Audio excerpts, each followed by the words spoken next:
ಜಾತ್ರೆಲೂ ಸಂತೆಲೂ ನೀ ಕೈಯ ಬಿಡದಿರು, ಆಗಾಗ ಕಣ್ಣಲ್ಲೇ ಸಂದೇಶ ಕೊಡುತ್ತಿರು.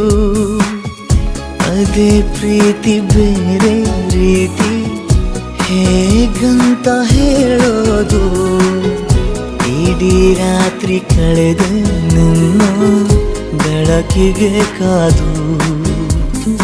ಈ ಸ್ವಪ್ನದ ಸಂಚಾರ ಸಾಕಲ್ಲವೇ, ಇನ್ನೀತಕ್ಕೆ ಬೇಜಾರು.